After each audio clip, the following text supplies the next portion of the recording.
Hello, everybody. Welcome into GSMC's Down by Contact Sports Podcast. I am your host, Jeremy Lapidus. Today is Wednesday, February 5th. I hope everybody is having a great day so far. We have a lot to get into. The NBA trade deadline is over in just under 24 hours at 3 p.m. tomorrow. There have been a couple more trades. The Wizards' fire sale has officially begun. We'll go over that as well as a couple of other major trades that are potentially in the works. Then some NBA power rankings, some Super Bowl talk, and a Four Nations preview as the NHL Four Nations Cup takes place next week. But before we get into any of that, remember, if you would like to be an even bigger part of the show than you already are, all you need to do is go to gsmcpodcast.net. Or if you're on YouTube, you can use that super chat feature. If you do either of those two things, a message should pop up on the bottom of the screen for you, me, and everybody else around the world to see. If you do have a burning question about sports, anything at all that you would like to ask, go ahead and throw that in the comments. Throw it in the chat. I will get to it as soon as I possibly can. I appreciate everybody so much for sticking around, talking some sports with me here on a beautiful Wednesday, February 5th. But like I was saying, we are going to get into the Wizards fire sale here first. We're going to start off with that Kyle Kuzma trade, just like Andre says. This one is a little interesting because I think that fans on both sides here are kind of happy that these guys are gone, right? As Andre says, thanks for Kuzma. I'm glad we got rid of Unk Middleton. It's kind of the same idea over in DC with the Washington Wizards. I'm seeing a lot of Washington Wizards fans saying, thank God Kyle Kuzma isn't on my team anymore. So this feels like either a win-win or a lose-lose for both of these teams. Let's go over their stats real quick. This was a trade between the Bucks and the Wizards that saw Chris Middleton being sent over, as well as AJ Johnson, a rookie from this year, as well as the Wizards having a right to a first-round pick swap in 2028. In exchange, the Bucks will get Kyle Kuzma. He's got 2 years of control left after signing a 4-year deal at the end of last season.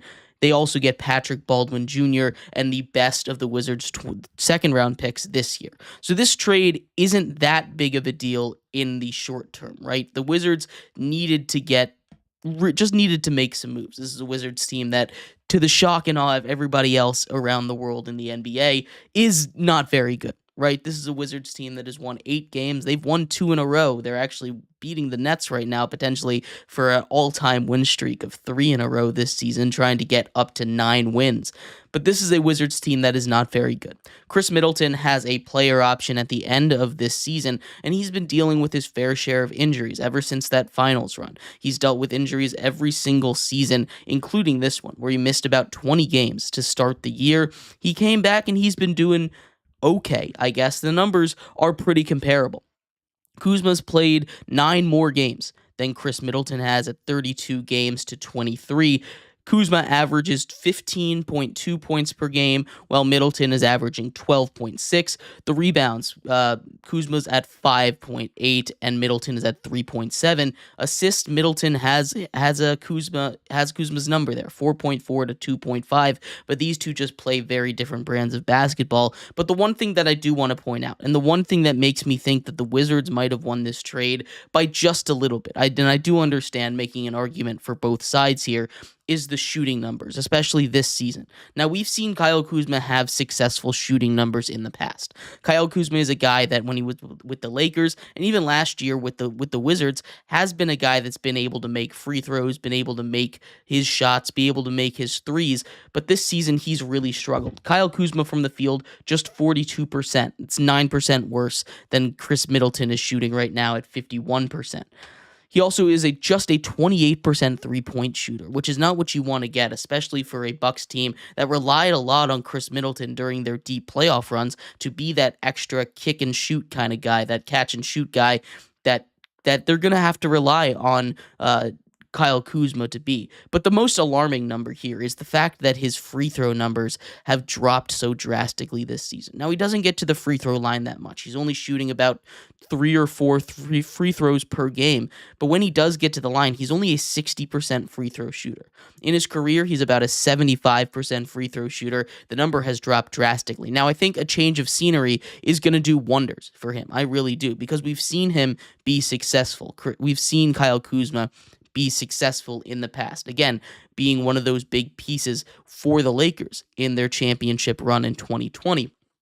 Being a successful piece of, again, a bad Wizards team last year. But this is someone in Kyle Kuzma that has shown the ability to be better than he is. He's also someone that I think can get a little carried away. We've seen him take plenty of bad shots, make plenty of bad decisions, but we've also seen him make those shots. So it's not crazy for him to do that. Now, that's being said, Chris Middleton hasn't necessarily played his best basketball either, right? In just a short sample size this season, 23 games, we talked about it 12, 3, and 7. Just 12, 4, and 4, not very good. Shooting 50% from the field, over 46% from 3, and 85% from the line is pretty good numbers. So from a Wizards perspective, getting a guy that can shoot the 3 is going to be huge. This is one of those trades that, again, is probably not going to matter too much in the long run. Chris Middleton has a player option at the end of this year, and he's not going to come back to the Wizards, right? He's going to go be a free agent and go get a ring somewhere else, right? He did his job. He got, like Andre is saying, Middleton is always hurt. He got a ring over there with the Bucks, right? This is something that when you take a look at his tenure with the Bucks, and honestly, I wouldn't even be that surprised. Actually, I take that back. If he goes back to the Bucks in free agency, because again, a player option at the end of this year, he's not sticking around in Washington unless something crazy and magical happens. But getting a guy like Kyle Kuzma, who can be a 20-plus point per game scorer, a guy who, as a third option, is a really good opportunity, right? We've seen him be a very successful third option with the Lakers, again, when they went and won that ring in 2020. But the issue is that the Bucks needed defense more than anything else, and Kyle Kuzma is a big downgrade on defense. If the Bucks are looking to compete this season, this is not a move that I think moves the needle for me. Now, I do understand. Again, I understand why people are celebrating Middleton being gone. The relationship between the Bucks and Middleton, due to injuries and performance over the last couple of seasons, has not been very good. This was a case where both guys needed to get out of where they were and needed to get a change of scenery to really get back to their best selves. So I think at the end of the day, this is a really big move for the players rather than the teams. And I've seen people putting up graphics of a big 3 over there with Kuzma being that big 3 in Milwaukee, and that just isn't really going to be it, right? The people that are making those graphics thinking that Kyle Kuzma is going to be this great thing in Milwaukee need to understand what kind of player he is. He's a guy who's going to be able to go out there and get you some points, but he's not going to be able to be this superstar who you can rely on in a deep playoff run. He just has not been that guy consistently. Maybe for a series, maybe for a playoff run, potentially, but you're not going to get that guy day in and day out, so it's going to be hard to rely on him. Now, that being said, as a third option, I like it a lot, and it is probably going to be an upgrade from Chris Middleton because of the way he's playing. But overall, this trade doesn't move the needle for me as far as the Bucks go, which is what they're trying to do, win a championship, especially in an Eastern Conference where there's 3 teams pretty clearly ahead of them. I think they needed to make a bigger move. Now, there still is about 20 hours or so for them to make another move, but I'm not seeing it really happening now that they've gotten rid of probably their most movable piece, unless they want to move off Bobby Portis, which I just don't really see them doing unless they can get some real good compensation from whatever team they'd be getting from. But let me know what your thoughts are. I'd love to hear them. On that trade, there was one more Wizards trade that happened in this Wizards fire sale here. The Wizards also got off of center Jonas Valanciunas. They sent him over to the Kings basically for a reserve player and a second-round pick. But he was a guy that I thought the Lakers were going to be interested in. The Lakers obviously needed to go get a center. We talked a little bit about this yesterday. I think that's a price the Lakers could have afforded, right? They could have afforded. They still had a lot of guys left that they could move, and getting a center like Valanciunas, who now goes to the Kings, is going to be able to be a big body in the middle next to Sabonis. I don't think, again, it moves the needle that much, but a 1-year rental over there after they get rid of De'Aaron Fox, focused more on a post-game, I think is going to be huge for the Kings there. He's a guy that I really did like in Washington, in Jonas Valanciunas. But again, couple more trades to go over in the NBA. Those are all the ones that have happened so far, but there were a couple other potential ones. Like I said, the NBA trade deadline is over in just about 20 hours. We're going to go over the potential big names that still could be on the move coming up in our next segment here on GSMC's Down by Contact Sports Podcast. I feel like I'm losing my mind. Please, Lord, give me a sign, a sign. I feel like I'm losing my mind. Is everybody in the world blind? Please, Lord, give me a sign, a sign. I wanna be the greatest. Everybody on the fake shit. I look around and feel like everybody is the fakest. I make this every day and I'm impatient, hoping one day I blow up from the basement. Statement, the top is so vacant. I don't hear shit that I think is amazing. Waiting for my day when I'm playing sold out shows for 1,000 faces. Hey, give me that crown, get in my way and to be put down. It ain't your place, all this my town. If I want that shit, then I'll get it right now.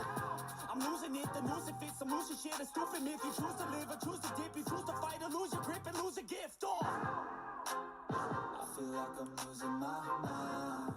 Is everybody in the world blind? Please, Lord, give me a sign, a sign. I feel like I'm losing my mind. Is everybody in the world blind?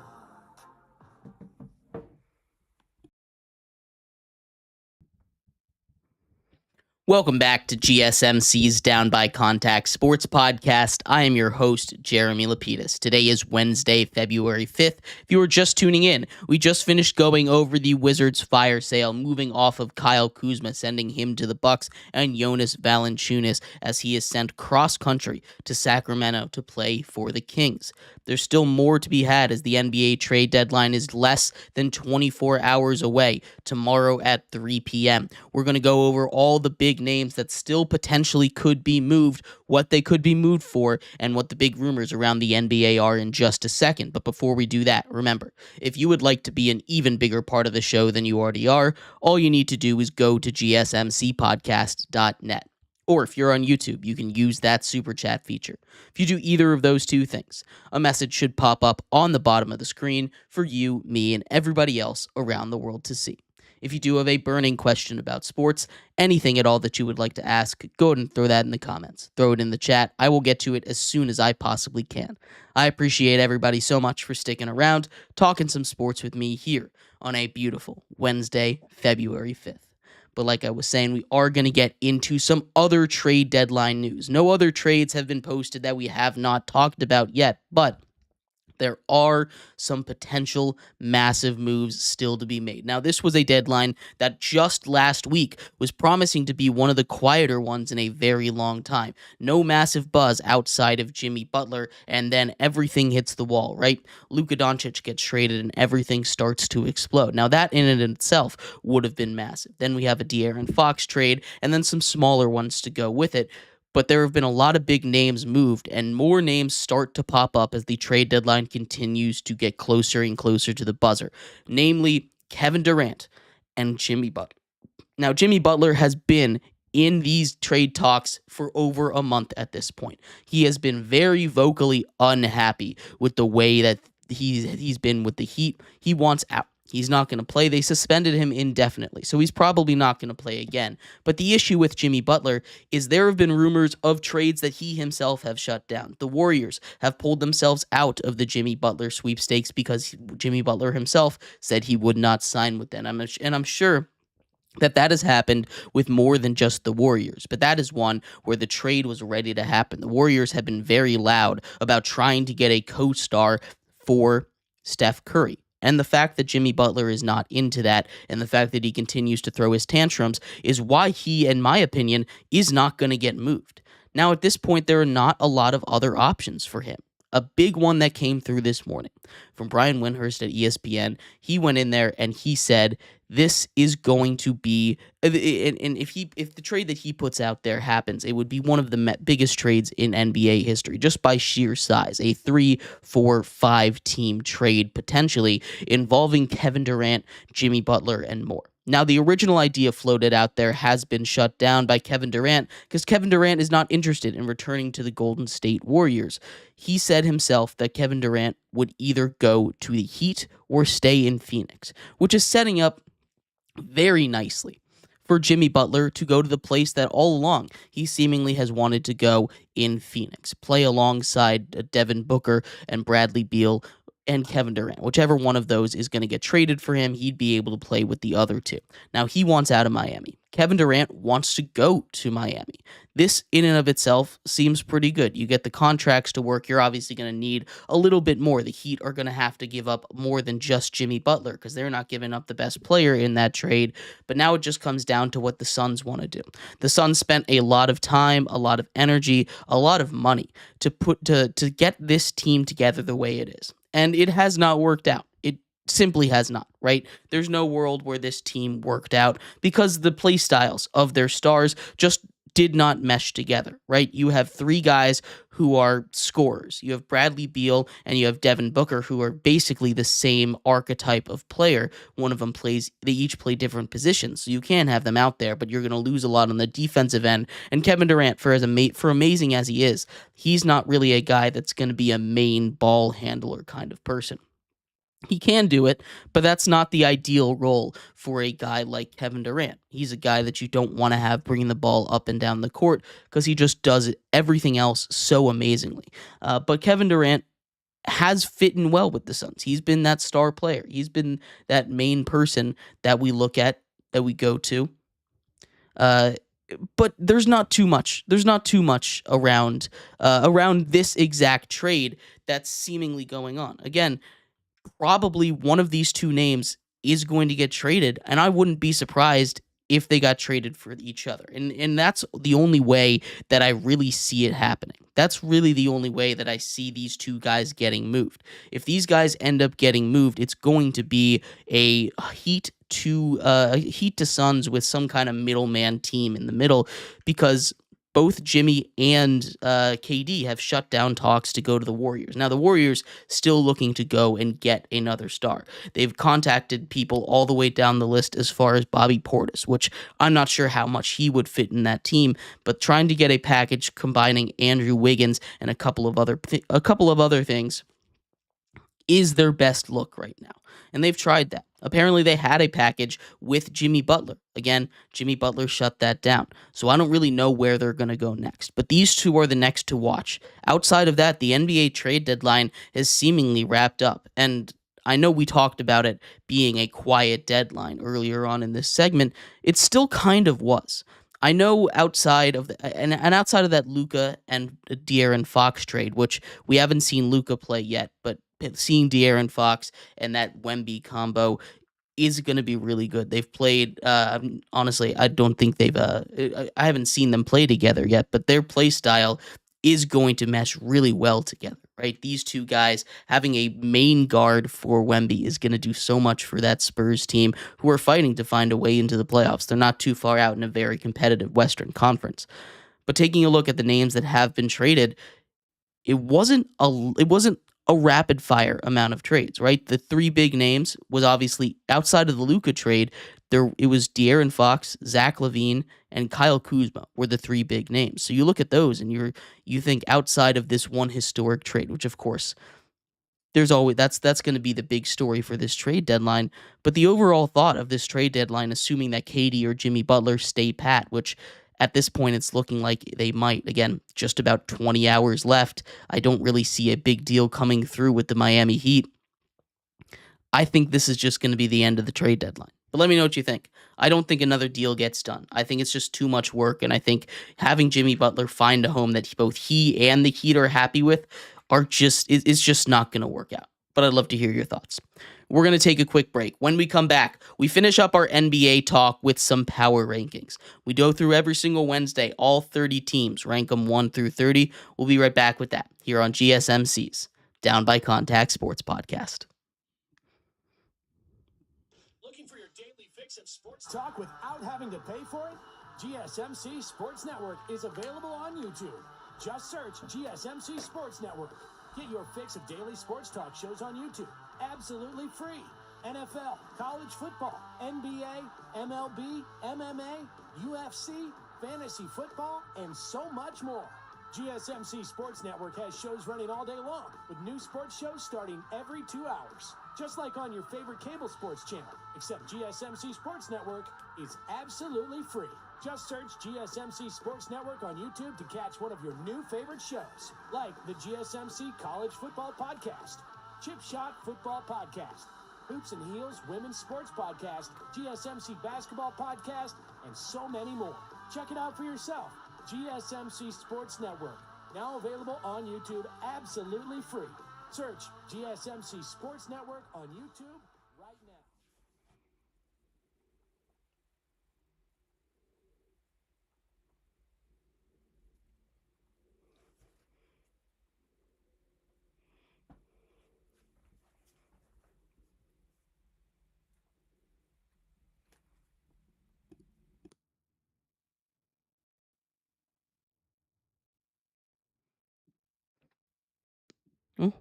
Welcome back to GSMC's Down by Contact Sports Podcast. I am your host, Jeremy Lapidus.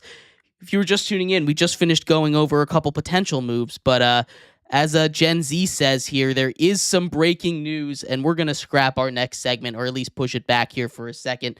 The Warriors and the Heat have officially made a trade. I know we just finished talking about this and how I did not think it was going to happen, but the Miami Heat are finalizing a deal from Shams 7 minutes ago. The Miami Heat are finalizing a deal to send Jimmy Butler to the Golden State Warriors for Andrew Wiggins, Dennis Schroeder, Kyle Anderson, and a protected first-round pick. We're going to go over all of that, all of the fallout for that in just a second. But before we do, remember, if you would like to be an even bigger part of the show than you already are, all you need to do is go to gsmcpodcast.net.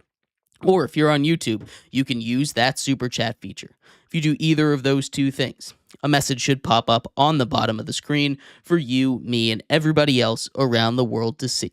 If you do have a burning question about sports, anything at all that you'd like to ask, go ahead and throw that in the comments. Throw it in the chat. I will get to it as soon as I possibly can.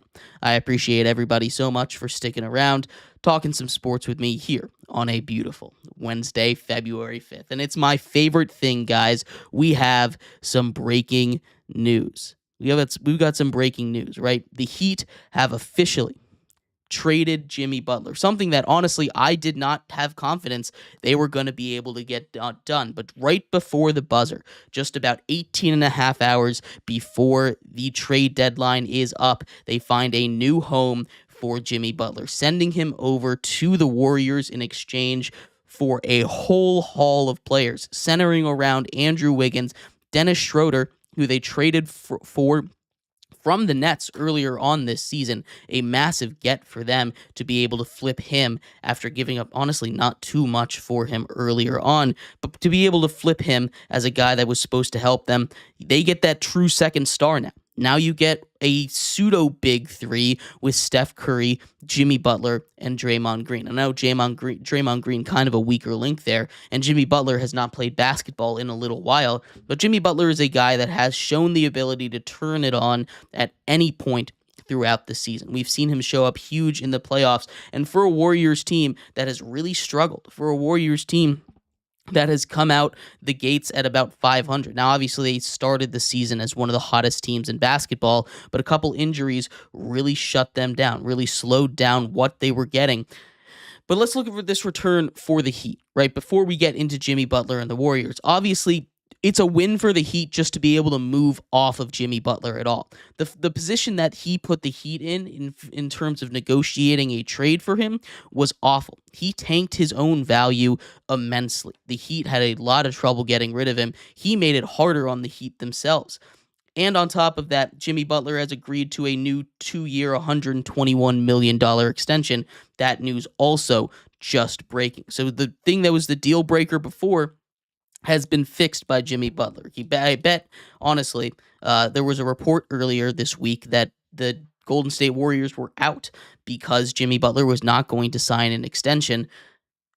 My best thought here is the Heat came to Jimmy Butler and said, "Hey, unless you sign the extension with the Warriors, you're going to be stuck with us the rest of the season." This is my best guess of what happened here.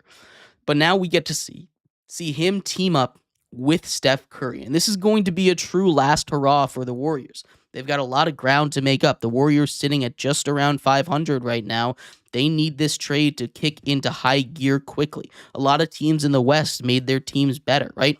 Obviously, the Lakers made their team better going out and getting Luka. You can make the argument that just for this season, the Mavs have improved themselves with the addition of Anthony Davis. That's going to be a pretty fearsome trio to deal with, at least in the current moment. You have the Spurs that went out there who are just a little bit behind the Warriors right now in terms of record. They're probably that team that's going to be the easiest to catch up. They went out and they got De'Aaron Fox, and that should be a huge get for them. The Warriors, they don't have to give up, honestly, all that much. There was always going to be a package surrounding Andrew Wiggins. Dennis Schroeder was seemingly a expendable piece after they got him earlier this season. Kyle Anderson, a pretty big get for the Heat as well, and only one first-round pick. Only one first-round pick is pretty good. A protected first-round pick. I know Jimmy's a little bit older, but he is, again, a guy that has really been able to show up in the playoffs. That's his history. The Heat do their best here. They weren't going to be able to make out like bandits in any situation because of the situation that Jimmy Butler put them in. And that's why this has dragged on for as long as it has.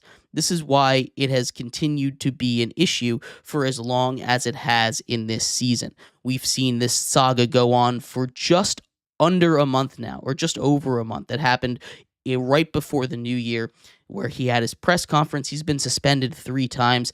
The Heat, again, I think looking at this trade, the Heat, I want to say they won this trade. I'd say honestly, overall, no one really got fleeced, right? We're always looking for winners and losers, but my immediate reaction to this is the Heat being able to get a pretty solid co-star in Andrew Wiggins, a guy who can be a great 3-and-D player, Dennis Schroeder, who can catch fire just about in any game. Pretty good get for them, and Kyle Anderson as well. The fact that they were able to get at least a first-round pick, I would like to see them get more, but they don't have to give too much, right?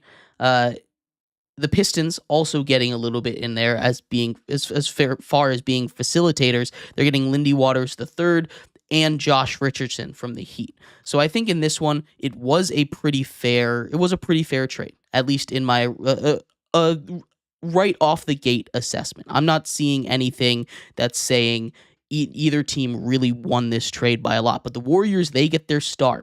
They get the guy that they've been trying to get for Steph Curry for the entire season, right? They tried and failed with a lot of different guys. LeBron, KD, Jimmy Butler, even at one point, they tried and failed with before ultimately landing him. But this is a huge get for them. This is what they needed to get the win back in the sails for Steph Curry, because he desperately needed this help. Steph Curry is a guy that I think can honestly play with anybody. His ability to facilitate and his ability to shoot and control the ball and control the possession with and without the ball is going to be huge. Jimmy Butler is a guy that can play off ball. He can play on ball as well. He's a guy that doesn't have to be the main guy taking over a game. We've seen him take backstage to some of his co-stars before, and that's fine. I think this fit is going to be really good for the Warriors. The Warriors got a guy that probably outside of LeBron and KD was going to be their best available option in the trade market. I really do like this trade for the Warriors a lot. I think they killed it. They only got rid of pieces that they were basically saying they were going to get rid of. They didn't have to give up any of their super big name young guys, so they don't have to mortgage the future either. It's going to fit the timeline with Jimmy Butler. Again, we don't know how much longer Steph Curry has. Steph Curry is a guy that probably only has 3, 4, maybe 5 years of elite basketball left. We see a very similar timeline for Draymond Green, a very similar timeline for Jimmy Butler. So getting all three of those guys together, that was something that's very important, right? It'd be nice to go out and get a young guy. You weren't going to target a young guy, though, a young up-and-coming star, because A, probably weren't going to be able to get them, but B, it just doesn't make sense for what you're doing as a team, as an organization. I really like this trade for the Warriors. The Heat, they had to get what had become a locker room cancer out of there. They did a good job with compensation. But let me know what your thoughts are. A massive trade, and this trade deadline continues to get bigger and bigger. Just one more name to potentially move, and that is KD, although if I had to guess, he's not moving anymore after he narrowed his options down to the Phoenix Suns or the Miami Heat. The Heat no longer really have those pieces that I think the Suns would be interested in. But let me know what your thoughts are. I'd love to hear them. We're going to take a quick break. When we come back, we are going to get to those NBA power rankings. We'll go through all 30 teams. Talk about that in just a second, coming up next here on GSMC's Down by Contact Sports Podcast.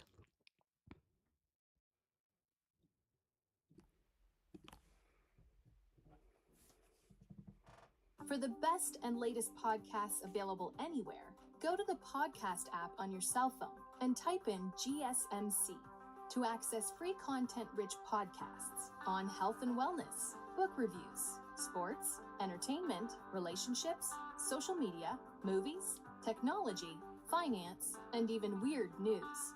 Subscribe and download the GSMC Podcast Network's family of shows, available everywhere podcasts are found.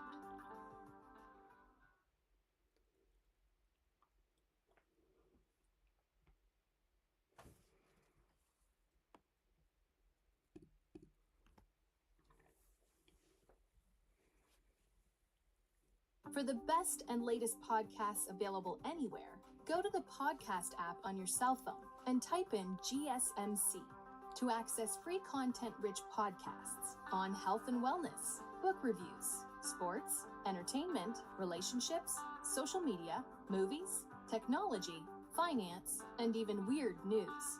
Subscribe and download the GSMC Podcast Network's family of shows, available everywhere podcasts are found.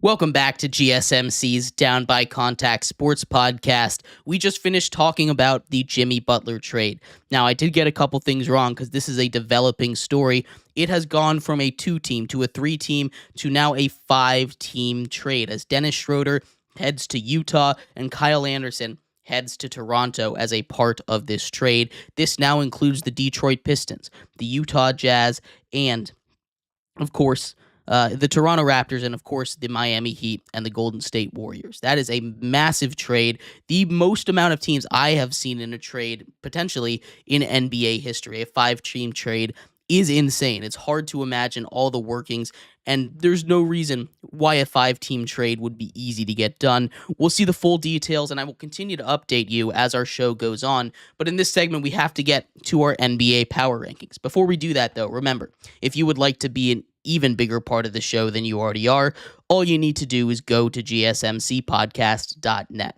Or if you're on YouTube, you can use that super chat feature. If you do either of those two things, a message should pop up on the bottom of the screen for you, me, and everybody else around the world to see. If you do have a burning question about sports, anything at all that you would like to ask, go ahead and throw that in the comments. Throw it in the chat. I will get to it as soon as I possibly can. I appreciate everybody so much for sticking around, talking some sports with me here on a beautiful Wednesday, February 5th. But like I was saying, we are going to get into the NBA power rankings here. Power rankings, as always, every Wednesday. We'll start here at number 30. It's the Washington Wizards. The Wizards are the worst teams in the NBA. The Wizards, no doubt about it, worst team. Now, they have won two games in a row looking to make it 3 tonight against the Brooklyn Nets, but still a team that's in the middle of selling off all its best and most valuable pieces, at least some of those on the expiring contracts, and those that are a little bit older. The Wizards are not going to be very good this season. They still haven't cracked 10 wins, and they're tanking for Cooper Flag right now. At number 29, we have the New Orleans Pelicans. I like this Pelicans team in theory, on paper, but injuries have wrecked this team. Everybody not being healthy. Everybody not being what they were supposed to be at the end of last season, at the beginning of this season. It's just been a mess over there for the Pelicans. They lost a couple of key guys in free agency, and it's really showed. Maybe if they can be healthy next year, they'll be able to make a bit of a run. But for now, they'll go get a quality piece in this year's draft.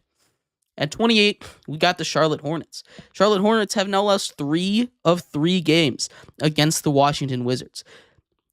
A full third of the Wizards' wins this season have come against the Charlotte Hornets. Now, that is not a good stat. I understand they're dealing with some injuries, and this Charlotte team already wasn't very good as is, but you can't be losing to the Wizards 3 straight times this season for a team that has only won 9 games. It's not a good look. At 27, we have the Utah Jazz. I like this Utah Jazz, what they're building a little bit. They've got a couple of guys that I think would be really good if they were able to get that number 1 star, but they're nowhere close to that. For now, they're just kind of playing bad basketball. They've been really bad at turnovers, maybe the worst in NBA history at what they've been able to do. The Utah Jazz need to clean it up, and then they'll be just immediately better if they can stop turning the ball over. At 26, we have those Brooklyn Nets. This is a team that was doing really good at the beginning of the season. They were trying to tank. They traded for their own picks back, and they've kind of fallen back down to where they wanted to be. This is a Brooklyn Nets team that desperately needed to be bad after literally having a fire sale, getting a lot of picks from the Knicks, getting rid of all of their top guys. This is a bad team. The Brooklyn Nets here at 26. At 25, we have the Toronto Raptors, part of that now 5-team deal that just came out involving Jimmy Butler. The Toronto Raptors, again, injuries, players underperforming or overperforming last season, however you want to look at it, just have not lived up to expectations. They were a team that I thought might be able to make maybe a play-in run in the Eastern Conference. Instead, they're down here in the basement dwellers. At 24, we have the Chicago Bulls. They've made some trades. They've finally started shipping off some of those pieces. I'd like to see them continue to make some moves, maybe move some more guys if they can. But for now, this is a team that's going to win a few more games than I think their fans would want them to, especially in the spot they're in. Of course, it's never a bad thing to win games, but the Chicago Bulls kind of need a deep reset, and they're not getting that with how they're playing right now. At 23, we have the Orlando Magic. Injuries. That is the story of this season. I like this Magic team a lot. They just can't get it together without some of their guys on the court. They need to get them back. They need to be fully healthy. And until then, they're just going to keep falling in these rankings. At number 22, we have the 76ers.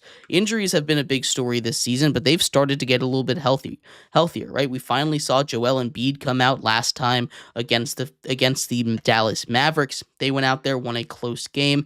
They're starting to get all of their guys back. And if they can get everyone back, and crucially, if they can get everybody back healthy for the playoffs, they can go on a bit of a run here, especially in a weak Eastern Conference. They might be able to get a top 4 seed. At 21, we have the Trailblazers. Don't look now. The Blazers have been incredibly hot. They've won 8 of their last 9 games. Their young guys are starting to show up. Deni Avdija, who they got in a trade from the Wizards this offseason, has played amazing basketball. He really has. He's been huge for this team. The Portland Trailblazers might be ready a little quicker than a lot of people thought. Not this season, but they might be ready in the next 2 years or so to make a run in the West. At 20, we have the Atlanta Hawks. Injuries, again, have hurt this team. Trae Young's been playing amazing basketball, leads the league in assists. He does this every year. He's an amazing basketball player, does not get enough credit. He was a big all-star snub, but the Atlanta Hawks just aren't good enough of a team to really get that kind of recognition that Trae Young deserves. At 19, we have the Spurs, a massive trade for them to go out and get De'Aaron Fox. I want to see a little bit more of a sample size before I make any sweeping statements about how this team is going to be. But on paper, I love the way that these two are going to work off each other. It's going to be a lot of fun to see a guard like Fox play with just an athlete like Victor Wembanyama.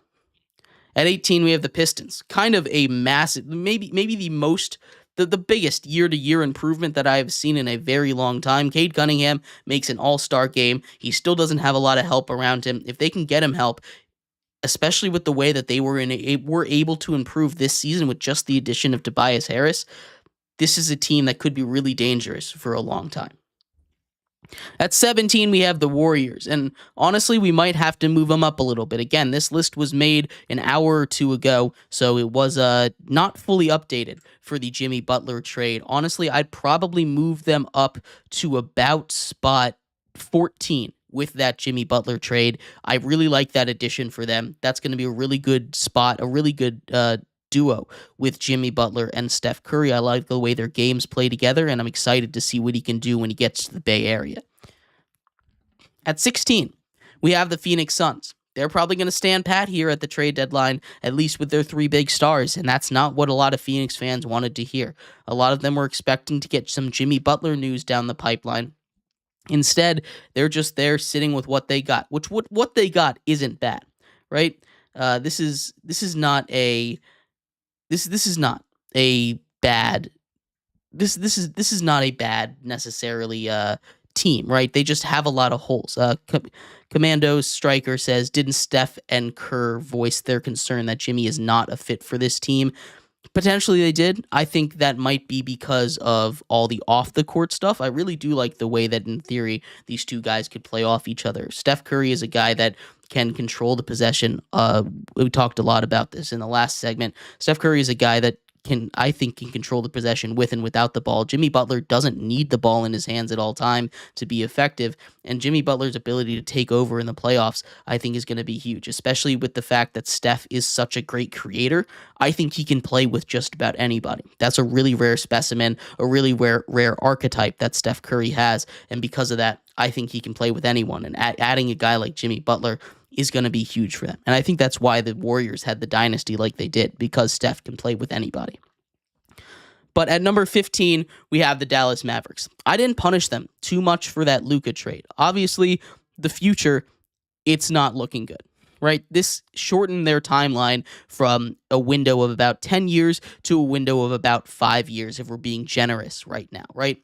But just for this season, having that trio of Anthony Davis, Klay Thompson, and Kyrie Irving is going to be pretty good. I really do like the way that especially Kyrie and Anthony Davis can play off each other. Anthony Davis said he was a lot more comfortable playing that 4 position, and I think him being able to be a 4 over there is going to do a lot for their defense, maybe not for their offense, although Luka was hurt for a while, so it shouldn't affect it for a team that already was pretty effective offensively.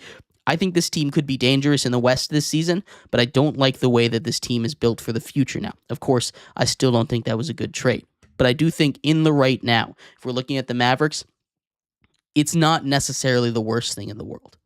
At 14, we have the Heat. Obviously, Jimmy Butler no longer a member of the Heat there. Tyler Hero has really stepped up, played good minutes. They obviously have those young guys that continue to step up every single year. They just got a haul for Jimmy Butler, and I think this team is going to be a dangerous team in the playoffs in the East like they always are. They're always going to be a tough out. They always play good basketball, and it's going to be a fun postseason, a fun down-the-season stretch for the Heat as they move past the Jimmy Butler era.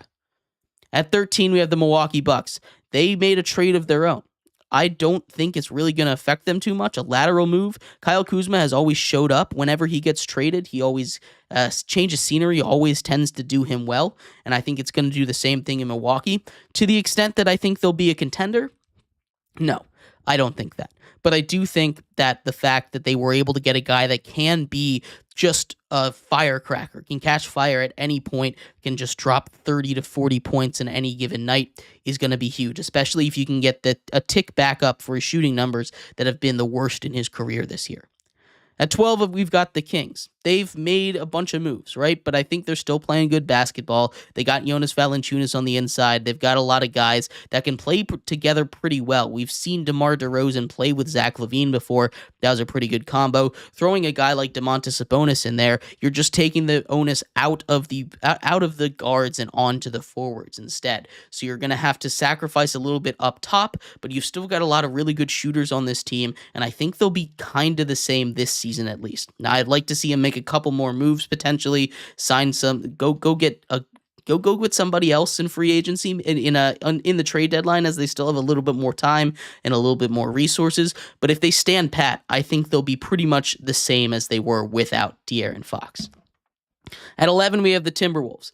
Anthony Edwards continues to play great basketball. This is a team that's not going to compete for a championship this season, but Anthony Edwards has continued to develop his shot, and he's going to be great for a very, very long time. At 10, we have the Clippers. They have survived, and they've continued to just win basketball games, right? I've been very impressed by the Clippers this season. They were a team that I thought was going to be in the lottery, but instead they're fighting for a top 4 seed in the West, and if they can keep this up, they're going to be a team, especially with that new arena, that's going to be very dangerous and not fun to deal with as we head into the playoffs. At 9, we've got the Indiana Pacers. They've turned it on, right? They go as Tyrese Halliburton goes, and he's started to turn it on down the stretch. He always is a bit of an up and down kind of player, but when he's on, the rest of this team seems to catch fire with him, and that's a very dangerous team. They obviously made a deep run in the playoffs last year. There's no reason to think they can't do it again. At 8, we've got the Lakers. Got to give them a bit of a boost here, adding Luka Doncic. You've still got questions at the center position, right? You don't want Jackson Hayes being your go-to center day in and day out for the rest of the season and for the playoffs. Maybe they can go get a guy from the Knicks. Maybe they can go get a guy from the Blazers at the center position.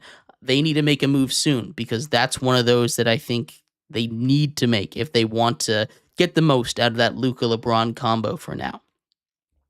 At number 7, I've got the Denver Nuggets. Nikola Jokic is amazing, right? He's going to continue to keep his team in the top echelon of the league because he's so good at basketball. The best player in the world, the best player in the sport. He's a guy that is perennially an MVP candidate, and he deserves to be up there. He's keeping the Nuggets at number 7. At 6, we've got the Houston Rockets. They've started to slip a little bit. They're a young team. They'll be just fine. I'm not worried about this Rockets team. I don't think this is their year to win a championship, but I do think that the Rockets are going to still going to finish out the season strong. At 5, I've got the Knicks. This is a team that I'm a little worried about come playoff time, just because it's Tibbs, just because the way that Tibbs coaches teams, they seem to run out of gas down the stretch of the season because he leans so heavily on his starters.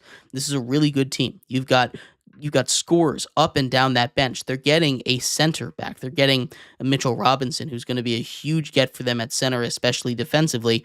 But I love the way that this team plays, and they're in the top 5. At 4, we've got the Grizzlies.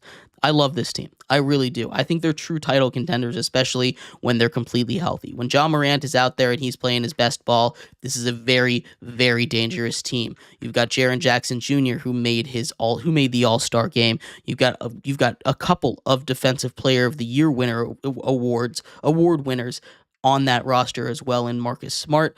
This is a really good team, and the Grizzlies deserve a little bit more respect. At 3, we've got the Celtics. I know they just beat the Cavs last night, but they're still figuring out. They haven't really played their best basketball. They were slipping a little bit as of late. They've started to turn it around, but this team is very scary. They haven't played their best basketball yet, and they're very comfortably second in the East. At number 2, it is those Cavs. I'm a little worried that they're going to come crashing back down to earth, but I still believe in this team. This is a team that's flush with stars, flush with talent, can continue to play the way that they were playing at the beginning of the season. Maybe not to the extent that they were on historical pace, winning games and stuff, but I need this team to get back and figure out their little issues. They're still really good. They're still one of the best teams in the NBA. They haven't even lost 10 games yet, and we're getting over the 55-game mark at this point. But this is a Cavs team that needs to get back to their best basketball again. And of course, at number 1, that leaves the Oklahoma City Thunder. The Oklahoma City Thunder, of course, are the best team in basketball. Who would have guessed that the Oklahoma City Thunder would be the best in basketball, right? They've got stars up and down. They've got the MVP frontrunner in Shai Gilgeous-Alexander. There is not a lot bad you can say about this team. They're not even fully healthy right now. This team is going to dominate. They're going to be a tough out, and I don't know if they're a lock to win the NBA championship, but the way that this team is playing, it's going to be real tough for any team to beat them. But let me know what your thoughts are. We'll run through the top 10 real quick. At number 10, we've got the Clippers, 9 the Pacers, 8 the Lakers, 7 the Nuggets, 6 the Rockets, 5 the Knicks, 4 the Grizzlies, 3 the Celtics, 2 the Cavs, and 1 the Oklahoma City Thunder. Love to hear your thoughts on this list. We're going to take a quick break. When we come back, we turn our attention to the NFL. The Super Bowl is this week. You might be surprised about that due to all the massive trades and the fact that the NBA has kind of taken over. But the Super Bowl is this week. I want to talk about Mahomes and Brady. Tom Brady, obviously, as it stands right now, the best quarterback in NFL history. How much does that change if the Chiefs win this Super Bowl? We'll talk about stats and everything around that coming up next here on GSMC's Down by Contact Sports Podcast.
Welcome back to GSMC's Down by Contact Sports Podcast. I am your host, Jeremy Lapidus. Today is Wednesday, February 5th. If you were just tuning in, we just finished going over all of the news from the NBA. A wild day in the NBA today. A wild day in the NBA trade deadline, as the deadline is just about 18 hours away at this point. In this segment, we turn our attention over to the NFL. The Super Bowl, surprise, surprise, is this week. We're going to talk about two of the greatest quarterbacks to ever do it, Patrick Mahomes and Tom Brady, and how close their resumes really are. But before we get into that, remember, if you would like to be an even bigger part of the show than you already are, all you need to do is go to gsmcpodcast.net. Or if you're on YouTube, you can use that super chat feature. If you do either of those two things, a message should pop up on the bottom of the screen for you, me, and everybody else around the world to see. If you do have a burning question about sports, anything at all that you would like to ask, go ahead and throw that in the comments. Throw it in the chat. I will get to it as soon as I possibly can. I appreciate everybody so much for sticking around, talking some sports with me here on a beautiful Wednesday, February 5th. But like I was saying, we are going to get into a little bit of Super Bowl talk. Some hypotheticals here. We love to deal in hypotheticals here.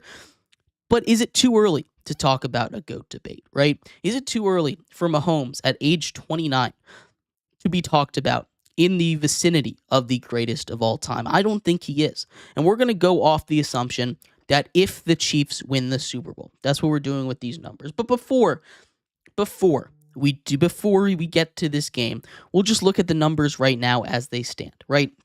Both of these quarterbacks have played in 111 games, both Tom Brady and Patrick Mahomes, as far up to their age 30 seasons, right? So just comparing until they were age 30, the front half of Tom Brady's career, they've both played 111 games up to this point. So the first 111 games for both of them. If you look at the stat head for the comparison there, it is just a wall of green on the Patrick Mahomes side. I'm not saying that stats are everything, but 2 more wins than Patrick Mahomes, a better completion percentage, almost 6,000 more passing yards,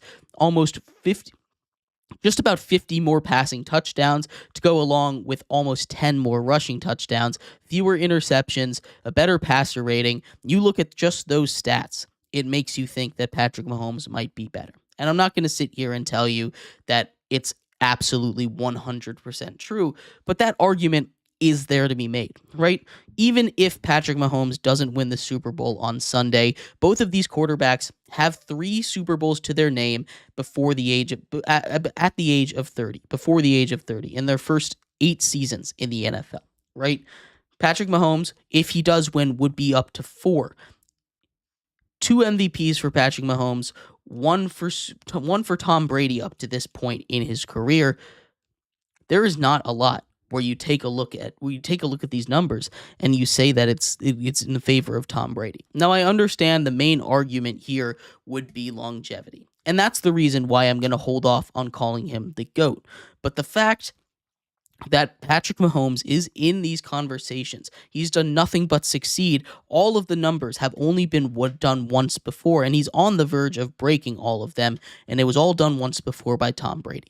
The fact that this is a conversation, especially so soon, past Tom Brady being an active player in the NFL, the fact that Tom Brady is going to be able to call the Super Bowl where potentially the minds start to change in the public, right? He's still there. He retired just last year. These two played each other in a Super Bowl. They played against each other in many a key game. Tom Brady taking that Super Bowl matchup the one time that Patrick Mahomes did not win the Super Bowl. He's looking for the first ever three-peat. You've gone from one dynasty directly into another, not a single year off of dynastic runs in the NFL, which is pretty crazy because dynasties are hard to build, especially at the NFL. I think that's the hardest sport to build a dynasty in. But what these two quarterbacks, what these two teams have been able to do, I think deserves a little look at and a little talk because both of them deserve to be in the conversation. Both of them deserve to have their chance to say that they are the GOAT. But if Patrick Mahomes is able to win, and we will have deeper discussions on this, if he's able to win his 4th Super Bowl before the age of 30, having Tom Brady without getting through half of Tom Brady's career, it would be pretty insane. He's doing stuff that no one has ever seen before, and I think there needs to be a little bit of discussion there. I know there's going to be some discussion, but it needs to be taken seriously. We can't just dismiss this. We can't just say, oh, he hasn't done it for long enough, because sometimes it's not about the length. Sometimes it's just about what you're able to do in that short amount of time. And I think what Patrick Mahomes has been able to do is just objectively better if you look at the numbers. Every single one favors Patrick Mahomes. I'm not ready to call it yet. But to say that this is not a debate, to say that this is something that does not deserve to be discussed today, to say that this is something that's ridiculous if you even bring him up in the same vein as Tom Brady, that's the ridiculous part, right? This needs to be a conversation, and this needs to be taken seriously, especially if he is able to win the Super Bowl on Sunday. But let me know what your thoughts are. I'd love to hear them, and thank you everybody so much for tuning in to today's breaking news episode of GSMC's Down by Contact Sports Podcast. I've been your host, Jeremy Lapidus. We will be back tomorrow, continuing to update you on everything going on around the NBA. We'll do a trade deadline recap. We will go over everything that has happened in this Jimmy Butler saga because it is continuing to update as we talk. We'll talk about everything and some Super Bowl thoughts as well. We'll see you then. You have a good one. Bye-bye.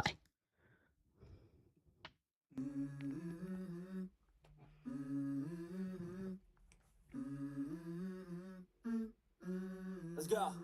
I wake up to a little bit of drool on my pillow, feel like it's gonna be a bad day. Yeah, I'm tired.